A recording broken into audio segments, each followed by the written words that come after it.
Hello everyone, welcome to a grand final edition of VAFA Tragics. Certainly in the women's, we're going to talk all the women's grand finals. Can't wait to get stuck into that later in the show. Plenty of grand final results from Sunday to get through. And our special guest this week is premiership player from St Mary's Salesian, Bec Grant. She's going to join us at the desk to talk about St Mary's back-to-back triumphs in the women's. As I welcome Nick Armistead to the desk. Which grand final took you in yesterday? Well, I was calling the game between Melbourne University and Marsland. Obviously, the blockbuster William Buck Premier.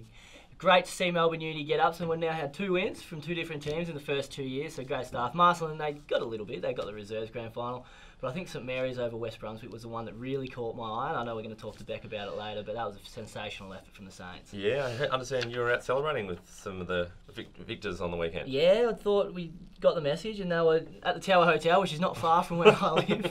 So I thought I'd go in there, see Mitchie Opdug and a few of the girls, and celebrated accordingly. And you celebrated after the best and fairest count last week as well? Not really. So it is the season for you. This is like your prime hitting zone? Yeah, this is what I build myself up for. There was some great stuff on the weekend. I'm going to go first of what caught my eye. I know you've got a report from uni. I can't wait to hear about that from the Follicles Dim Sim Festival. But Aaron Cloak, 100 goals for the Crushers inside the regular home and away season. Fantastic result. We love it. So 100 goals there. Shade Jones, not far away, 95, just 5 goals to go. But this is what caught my eye on the weekend. If you look at this screenshot here, this is the Westbourne Grammarians girls. They've won the flag, and they've also had pre-printed, I don't know, it looks like a premiership flag or something along those lines. Now they'll get their one from the VAFA later in the year, but this is pre-made, designating them as premiers. That's fairly audacious behaviour there from the girls, but I don't mind it. They went in confident and they got it done. It's a bit like, I can't remember, it might have been St Kevin's when they won Premier B a few years ago. They had the premiership caps ready to go. They did too, and that wasn't looking good either, where they were down against Salesian. Wasn't well received as well, from my understanding, is the fact that they had those. But anyway, by the oppositions. And of course. We love it. Yeah, I enjoy it. A bit of gloating's good. What did you like on the weekend? Well, I was scrolling through social media. I know we'll have best case of social, but Westbourne, I'm sticking with those girls again. Now, we love a good celebratory post, and this is one of the best ones I've seen. As you can see, the coach at Westbourne Grammarians, Emma Pulowski, she's doing a shoey with the boot that she used on the weekend. Yeah, brilliant stuff. Not really enjoying it, but great stuff there from Emma. We mentioned the Follicle at the Uni Oval. Tell us about it. How was it? You went down there? Yeah, no, look, before I tell you about it, I think we just throw the report. Do it better. It was fantastic from the Follicle. The pressure was on. So have a look at how he performed with his dim sims.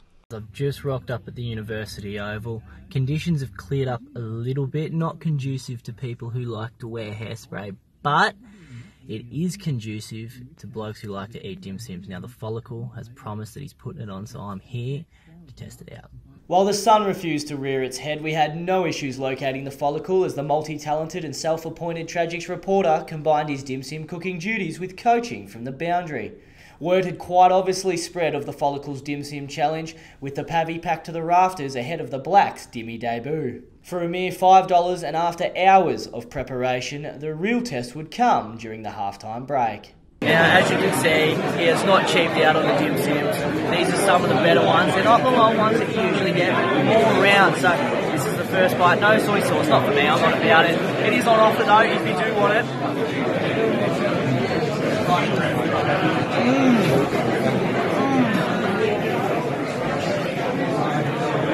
That's incredible. The Follicles aren't done himself. All the big names had clearly caught wind of the Blacks' inaugural Dimmy Day, including AFLW Best and Fairest Emma Kearney and reigning VAFA Umpire of the Year, Hayden O'Connor. Big V representative and Uni Black star Tyrone Bean was one of many very happy customers. We congratulate the Follicle on an extremely successful Dimmy debut and encourage Nick Carra and the Blacks committee to budget for more days like this. Great stuff there from the Follicle. And as I said, the pressure was on him. He was coaching at the same time as he was cooking the dim sims. It doesn't get much better than that. Great dim sim report from Elstonwick yesterday as well. 500 plus dim sim sold. 500 plus, completely out. How good's that? This is definitely a movement, I think. It is. How many are you going to order for the finals coming up?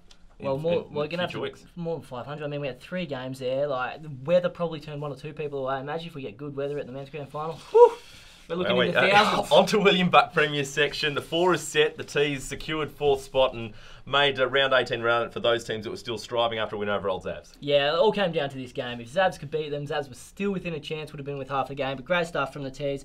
Bernie Deneen spoke on NRFM and he was pretty confident going into the game, and they performed accordingly. They led by 11 points at half-time, kicked 6 goals to 4 in the second half, and our boy Alex Polidorus top scored with 3. Uni Blues were still a chance as well, but they went down. They did go down, and not just that, they are now, they could possibly be relegated. It's a disappointing loss to OMs. 3.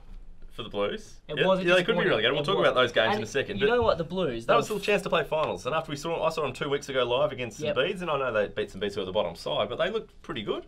A big win for St Kevin's over Old Brighton at the Beach Oval. Good signs for them going into September. Yeah, St Kevin's, they're just starting to get their players back. Nick Wood's probably the only one that I looked at the team list and he wasn't there. Mitch Brown was back on the weekend. Tom Jock was probably best of field. Sam Critchley came back. So all these guns are coming back, entering fitness at the right time. Great to see Collegians respecting David Lowe as he was chaired off for his 200th game. De La Salle just falling short, which puts them in the mire as well. They need a win on the weekend to stay up. So great to see David Lowe get to 200 games. Yeah. Chopper Hanley plays his 250th this week for Old Zabs as well. So some champions of the competition showing their longevity. The weekend's games ahead. If you look at them, where is your suggestions of who's going to go down? It's out of De La Salle, Blues and Scotch. Basically, a win ensures safety, and De La Salle have to beat St Bede's. They're currently occupying 9th. 9th spot, correct. Scotch or Blues, if De La win, one of those two are going down. Well, that's the thing. First of all, De La, as you said, have to win, and I don't know the last time they won it for Indesi. It's been long. I was talking to Brian Waldron, and he can't remember either, so it's been a long time since they've won. St Bede's probably don't have much to play for now that they are officially going to be relegated. So Blues versus Scotch is a huge match. Neither team flying at the moment. You have to say, based on the weekend's effort, that Scotch are probably in a slightly better form. We don't often get a lot right here at the Tragics, but I reckon my call about 6 weeks ago that Caulfield Grammarians can still make it and make the 4 was pretty much spot on. They're in the 4. Absolutely spot on. They've absolutely smacked Mazenod on the weekend, and Bo Morris have gone down to the Blacks pretty convincingly as well. So not only are they in the 4, but their percentage is far and away better than Bowie now, and they've got a very winnable game against Parkdale coming up this weekend. The Blacks' pride jumper looked sensational on the footage on the weekend, so congratulations to the Blacks again. So going down in Premier B, the 4 could be set. Caulfield beat the Vultures, they'll stay in, and Bo Morris have got Old Haileybury. They need to win to be a chance, but given that percentage turnaround, I think the Fields are going to play finals in the first week. At the other end of the ladder, Mazenod and Ajax occupy the bottom 2. They've got tough matches against Blacks and St Bernards. They both need to win to be any chance, and they need Monash to lose to Old Carey. Yeah, so I think all 3 of those teams will probably lose going this weekend, obviously playing against the top 3 sides. But it's been a tough year for Ajax. Beautiful, though, for Monash Blues. From where they were probably a month ago, haven't won a game, and now it looks like they're going to avoid relegation. Great result for the Blues to get out of that. In Premier C, the 4 is set as well. Williamstown, Fitzroy, Oggs and Camberwell playing in the 4 in Premier C. At the other end of the table, St Mary's we knew were probably relegated a while ago. Peninsula, a miracle is required. Yeah, correct. They're a game and 21% behind Old Mantonians. Now, Mantonians do have St Mary's on the weekend, so they've got the easiest game of the round, so they should probably be safe. So, as it stands, the relegation positions, will they change any of those top 3 sections? Well, I think William Buck Premier will. Okay. I think De La Salle will beat St Bede's Mentone Tigers, so it's going to come down to the loser of University Blues and Old Scotch. Well, there's plenty of division finals as well as they kick off on the weekend. We'll do a quick preview at the end of the show. Right, big first segment. We've got a great second segment coming up. Bec Grant from St Mary's Salesian is going to join us at the desk.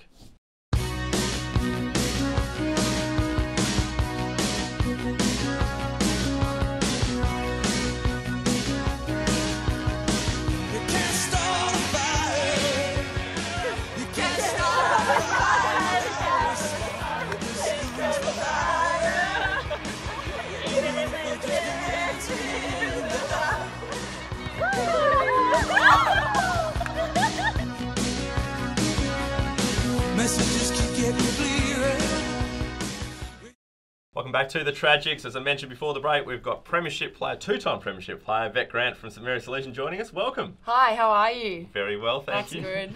Congratulations. Oh, thank you. It was a great win. I'm so proud of the girls, and we did a great job. Which one's better? Which premiership was better? Oh, they were equally as great. They were different. Yes, last year was a surprise, I think, just because the scores were so close. There was 1 point in the difference last year. This year, I think, after the second half, our confidence was slowly building as we managed to get away on the scoreboard. Well, take us through the game, and specifically the goal that you kicked on the weekend. It was a pretty nice one. Oh, thank you. I just thought, here's my opportunity. I'm going to take it while I can. Alice, I'm not sure how she felt about me taking away the free kick from her, but lucky I was able to kick it through the big ones. How do you find Damo as a coach? Very intense from the sideline, but a very, very good tactician. Oh, I think he's got his wits about him. I mean, he obviously knows the game. He's played a lot of footy himself. And I think he knows players' strengths. He also knows their weaknesses, and he really takes the time to get to know every player, as well as the assistant coach and all the other coaches that are part of the St Mary's women's team. How important was the win in round 14 against West Brunswick when you managed to pit them and they'd been undefeated all year? Yeah, it was massive. I think it was a real confidence booster for the girls just to know, beating an undefeated side that, we do have what it takes, and that we managed to get the win, which was great. I mean, West Brunswick is such a good side. They're strong and defensive, and they have great skills. Well, you lost to them in the second semi-final 2 weeks ago, so what changes did you make to your game plan, to personnel or anything on the weekend to get over them? This is a tricky one. The ground at Marcelin is really wide and fat, and did you guys go to it before? No, we hadn't. I hadn't personally been there before, but that's our strength. We use the wings, and we have some really fast even from running playing on such players. a small ground at Fender. Yeah, I don't know why. We've got a lot of fit, fast girls in the team, and I think that is what brought us over the line. We were able to use the whole ground, use the width of the ground, and run them through the game, which was great for us.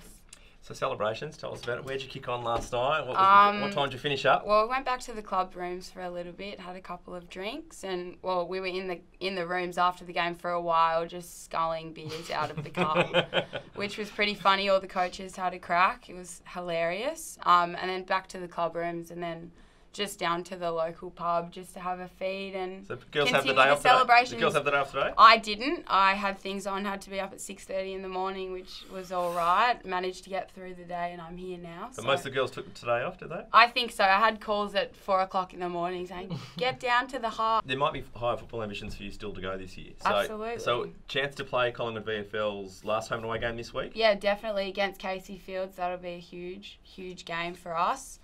We're hoping to get over the line. Maybe make that team and keep going into finals? Absolutely, yeah, of course. That's another reason why I didn't have a big one, because the season for me is not over yet. So, looking forward to that. And get selected or not, I'll still be there, 100% ready for the win, ready for the loss, ready for the draw.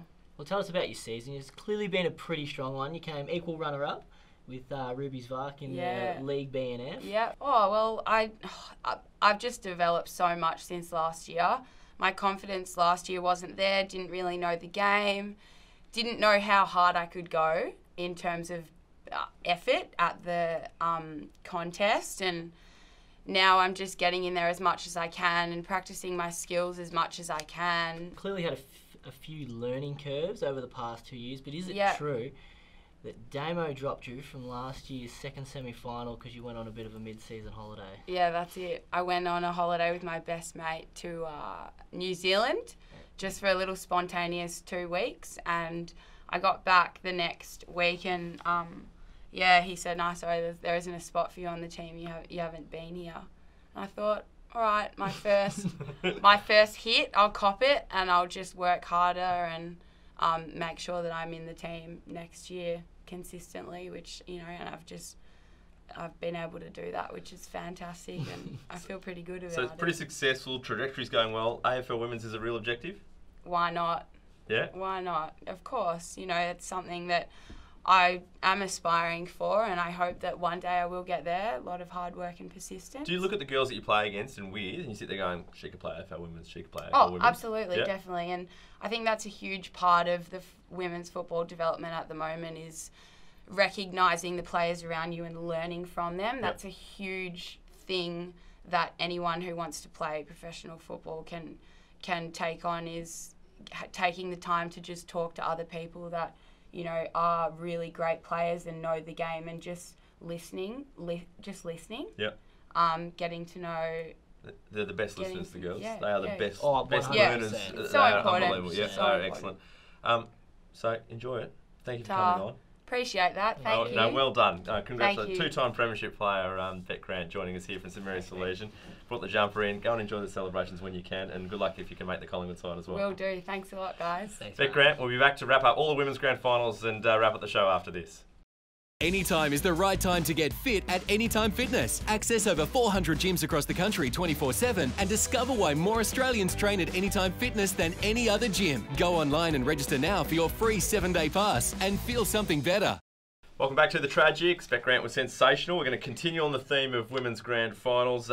Taking a look at some of the results, it's fair to say, Nick, the results weren't as close as they were in previous years, or in the last year, the first year of the women's finals. Yeah, no, they really weren't. I mean, there were a few comebacks amongst those games, but everything seemed to be a 2 or 3 goal margin. There weren't the 1 and 2 pointers that we had last year. The Muggers flipped a second semi-final result in William Buck Premier section, defeating Marsland by 3 goals. It was a great result for Melbourne Uni. I know the club's sprouting the first flag in 13 years for the club. Yeah, and obviously the first flag in the VAFA women's competition. Really, for the Muggers, it was in that third quarter when the hail came down. How's the footage of the hail? That is, you can see it on your screen now. It is absolutely incredible. It was basically white, Elstonwick Park. It was fantastic. But they'd kicked 2 goals just before that hail came, got a bit of a lead, and then there wasn't a lot kicked after that. So that's where it was one and done. Congratulations to Marsland. They did win a reserves flag in the William Buck Premier fantastic. section, defeating Fitzroy. The reserves was West Brunswick, who didn't score for the first 3 quarters and somehow came home over the top of Old Geelong. Just incredible scenes at West Brunswick in the reserves. They're 22 points down and kicked 4 goals straight while keeping Old Geelong scoreless. So bad luck to Old Geelong. It was a great effort for 3 quarters, but West Brunswick coming home like a steam train. Their senior side couldn't take it into the game against St Mary's, which we discussed before, going down by 31. In Premier B White, Old Haileybury, the surprise packet of the competition, came through and beat Old Scotch. Yeah, a bit of a fairy tale, really, Old Haileybury. They finished 4th, and they only got in with that last round win in round 14 against Old Mantonians. They only solidified their 4th spot, and they've just gone through Brighton, they've gone through Scotch, and just been fantastic. Pully Gardiawesam and also Sarah Casey. Fantastic for them. Yeah, just great result for the Bloods. In Division 1, Hawthorn back-to-back premiers, a bit like St Mary's Salesian. Only 2 clubs managed to go back-to-back. Marsland missed that opportunity in William Buck Premier, but in Division 1, Hawthorn defeating Ivanhoe by 24 points down Trevor Barker. Oh no, at Elstonwick. Elstonwick. No, they were just far too strong, Hawthorn. I mean, things tightened up a little bit about half-time, but in that last quarter especially, Penny Brown, who got best on ground for the 2nd year in a row, she really came to the fore. Sarah Dalboss down back, they're outstanding, and they're celebrating, I will see it soon, but they're celebrating accordingly for their 2nd on the trot. Celebrating was sensational. Looking forward to that footage. Stick around for that. Division 2, Whitefriars, also a great story for them to come through, win a flag from 3rd place, defeating Old Melburnians. Yeah, the beauty of this one, and the beauty with the one we're about to get to in Division 3, is they're all new teams. Whitefriars have put it obviously together at the start of this year, and they've come from 3rd spot. They were definitely underdogs going into the game, but they've just kicked straight. And I mean, they say good kicking makes good football, and that's exactly what they've done. And Westbourne Grammarians, premiers over Preston. They another team that's come from the clouds to win a flag. So yeah, this is one of the best stories, I reckon. Westbourne Grammarians, earlier in the year, they had to forfeit a game. So I don't know how many clubs have had to forfeit. They're struggling for numbers. They did get an influx of good players, and then they've gone on to win the flag in the same year. Yeah, and that can happen sometimes. And yeah, congratulations to them. Commiserations to all the runners-up, and fantastic achievement. Season 2, from strength to strength from Season 1. It's only going to get bigger next year. It is. And it looks like 8 to 10 teams, Shona's already said, they're coming in next year. In the divisions, we've got finals coming up this weekend, which we're looking forward to. Is there a particular standout final from Divisions 1 to 4 that you sit there and go, gee, I want to go to that one? Yeah, there actually is. It's the Hampton versus Ormond in Division 1, the local rivals. And we'll just say it off screen. They always seem to meet in the finals, don't they? And that's going to be at Elstonwick Park, so that's going to be just a fantastic game. Hopefully we get great weather for it, because they're 2 very, very good sides. Yeah, Glen Ira and Hawthorn is the game I'm looking forward to. Glen Ira have been the standout. Hawthorn, I think, are a very equal challenger, and hoping for Hawthorn. They haven't had that senior flag in the last couple of years that they've been looking for. Missed out, haven't they? Just missed out, had a reserves premiership on the way, but hoping that the Hawks can make their way through to a grand final and and possibly win a premiership. Right, this is what we've been waiting to show you, folks. The best use of social media. Nick, I'll go first. I mean, I highlighted Westbourne grammarians taking photos, and we love seeing the photos after the game, the grand final. But probably if this is the best photo you can do, where you've chopped off everyone's head, you've got someone in front of you, and you're putting it through your social media account. Come on, lift. Yeah, it's not good enough. It's not a good exponent of social media there. We did like the flag though, the pre-made flag. Yeah, just love not, that. Just not the photography. Right, you're going with Hawthorn amateurs. Now, Lenny, I just want to ask you a question before I get into this. How do you know when you've made it? Oh, I think probably your pay packet. We'd probably be on main TV, not just on an internet TV show like this. Nah. I'm telling you, it is when a women's footballer from Hawthorn Amateur Football Club dresses up as you for Mad Monday. Now, I must admit, they sent me this personally. They put it on their Instagram story. Here is Sarah Del Boss, the captain of Hawthorn, today at Mad Monday.